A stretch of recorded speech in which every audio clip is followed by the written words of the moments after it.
नमस्कार, आप देख रहे हैं सियासत लाइव और मैं हूं आपके साथ अंशु वर्मा। बिहार विधानसभा चुनाव की तारीख भले ही अभी तय न हुई हो, लेकिन अक्टूबर नवंबर में होने वाले इस चुनाव से पहले राजनीतिक सरगर्मियां अपने चरम पर हैं। सबसे बड़ी हलचल है एनडीए में सीटों का बंटवारा और विपक्षी महागठबंधन की तेज होती चुनावी मुहिम। सत्तारूढ़ एनडीए में सीट बंटवारे को लेकर बातचीत लगभग अंतिम चरण में है। सूत्रों की माने तो बीजेपी और जेडीयू दोनों 100 से 105 सीटों पर चुनाव लड़ सकते हैं। कुल 243 सीटों वाले बिहार विधानसभा में समीकरण काफी अहम है। 2020 में नीतीश कुमार की जेडीयू ने 115 सीटों पर चुनाव लड़ा और सिर्फ 43 सीटें जीती। वहीं बीजेपी ने 110 सीटों पर चुनाव लड़ा और 74 सीटों की जीत हासिल की। हालांकि स्ट्राइक रेट में बीजेपी आगे थी, लेकिन मुख्यमंत्री की कुर्सी नीतीश कुमार को ही मिली। इस बार भी जेडीयू का रुख साफ है, 100 सीटों से नीचे चुनाव लड़ने का सवाल ही नहीं। एनडीए के नेता का कहना है कि पिछली बार जेडीयू को जो नुकसान हुआ उसकी वजह चिराग पासवान की एलजेपी थी, जिसने नीतीश कुमार को टारगेट करते हुए 115 सीटों पर उम्मीदवार खड़े किए थे। अब बात करते हैं चिराग पासवान की। बीते चुनाव में उन्होंने अकेले मैदान में उतरकर जेडीयू की 30 से ज्यादा सीटों पर नुकसान पहुंचाया था, लेकिन इस बार चिराग एनडीए का हिस्सा है और मोदी सरकार में मंत्री भी। माना जा रहा है कि एलजेपी 40 सीटों की मांग कर रही है, लेकिन यह आंकड़ा मिलना मुश्किल है।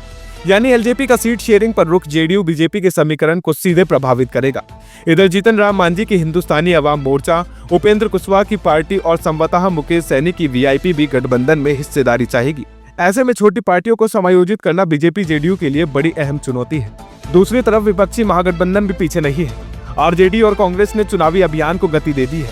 कांग्रेस नेता राहुल गांधी और आरजेडी के तेजस्वी यादव मतदाता अधिकार यात्रा की शुरुआत कर चुके हैं। यह साफ संकेत देता है कि विपक्षी एनडीए के सीट बंटवारे की राजनीति के बीच जनता को जोड़ने की रणनीति पर काम कर रही है। तेजस्वी यादव का फोकस बेरोजगारी और शिक्षा जैसे मुद्दों पर है, जबकि कांग्रेस राहुल गांधी के जरिए राष्ट्रीय राजनीति का रंग बिहार में भरने की कोशिश कर रही है। तो क्या 2025 में नीतीश कुमार फिर से मुख्यमंत्री का चेहरा होंगे? एनडीए के अंदरूनी सूत्र बताते हैं कि पूरा अभियान नीतीश कुमार को सीएम बनाए रखने पर ही केंद्रित है। हालांकि सहयोगियों की मांगे और पिछली बार के अनुभव को देखते हुए कुछ छोटे मोटे बदलाव करना पड़ सकते हैं, लेकिन बड़ा सवाल यही है कि बीजेपी जेडीयू के बीच तालमेल बना रहेगा या फिर सीट शेयरिंग पर तकरार बढ़ेगी। चिराग पासवान का फैक्टर एनडीए को मजबूती देगा या फिर नई उलझन खड़ी करेगा? और क्या विपक्ष की मतदाता अधिकार यात्रा जनता के बीच असर दिखा पाएगी?